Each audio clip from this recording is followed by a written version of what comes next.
of the key values that I try to live every day and instill in my leadership teams is the say-do value. Say what you do what you say.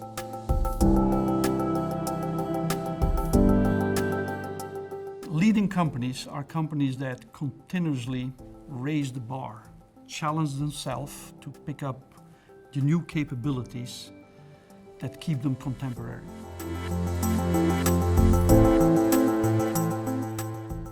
So what I tell my kids is don't settle too quickly. Yeah. Look for those learning experiences, roll up your sleeves, stretch yourselves. Very good afternoon, Jan, and thank you for welcoming us as the CEO of Barco to the headquarters here in Belgium. Well, great to have you over, Tom.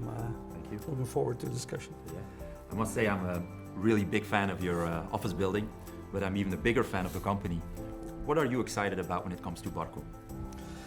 Well, there's two dimensions, right? First, if you look at Barco, we have a very fantastic set of technologies in very exciting markets, right? Cinema, enterprise, which is about control rooms, healthcare, different parts of the healthcare business areas, collaboration in meeting rooms, and a very exciting set of technologies, very exciting set of markets. And if you go back to the innovation power of Barco, then you look at Barco and say we are a company that in many cases we change how entertainment is delivered, we change aspects of homeland security, we enable how care is delivered, how proactive care is delivered, we enable how people collaborate in meeting areas. So in that sense, from a mission and a vision, this is a business that has impact on its customers.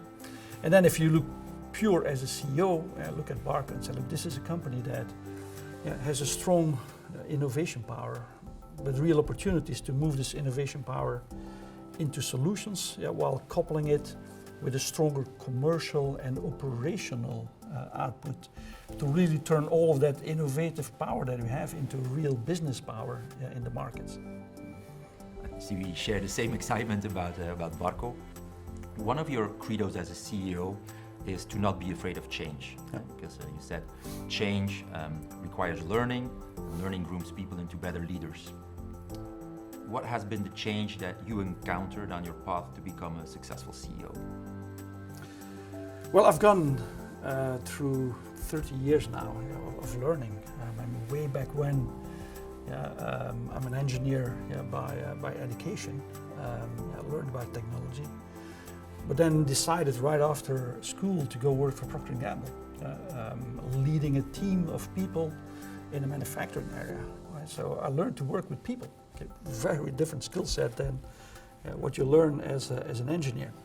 Then decided to go to business school and then work for McKinsey after. Those were the years where I was deep into strategy. I mean, thinking about what makes companies win, what are the broad aspects of being successful as a company.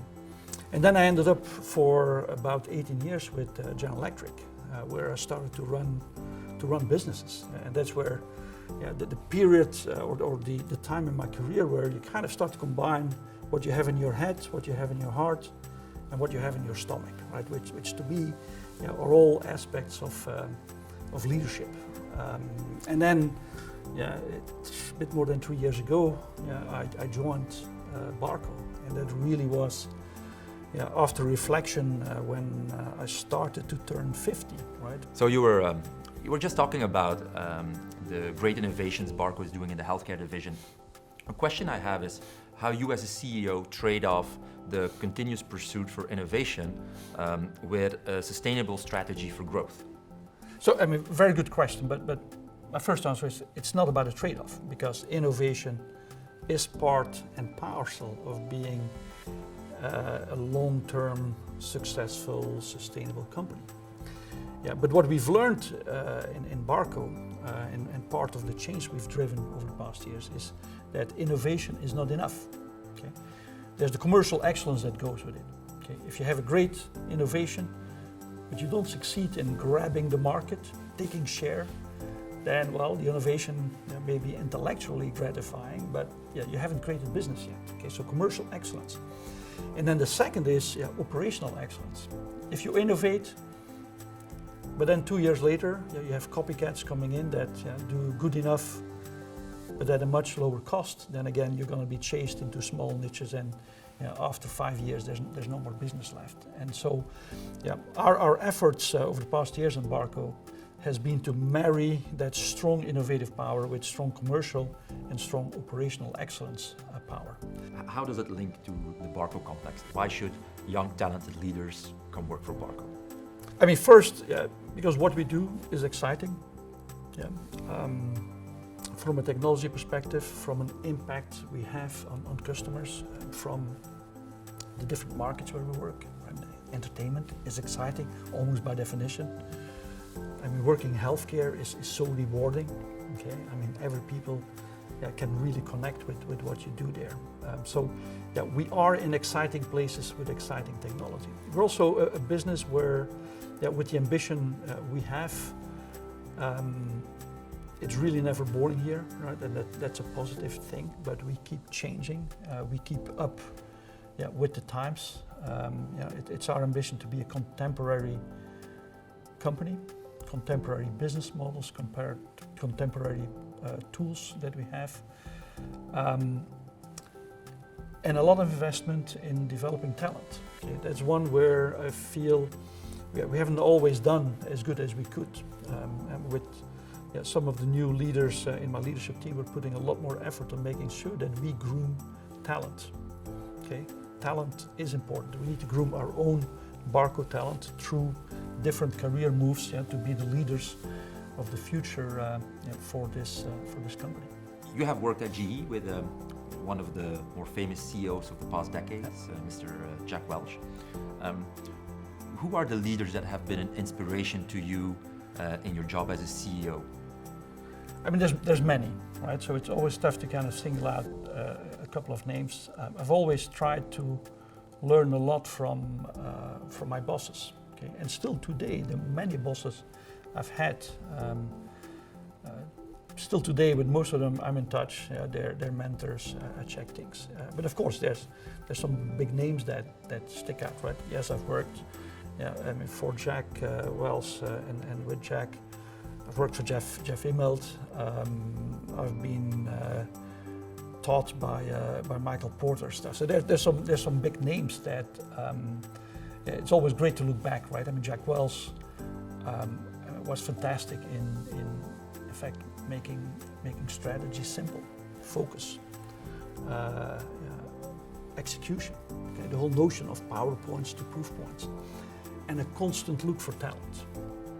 That's when I remember working with Jack, he made complex things simple, made business strategy simple, focus on execution. Okay, rather have a 90% perfect plan but 100% perfect execution, and then talent as the way to make sure that you have a strong business, you have a differentiated business. I mean, Jeff Immelt and Michael Porter were more about long-term strategy, vision. I mean, the real big dynamics that lead to long-term, sustainable, competitive strength for companies.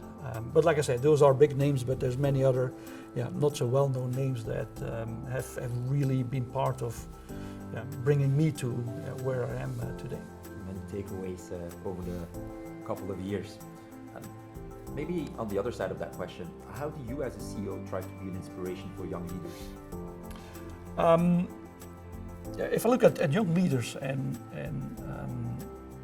I have 3 children that are now young 20 years, are starting to get into the workforce.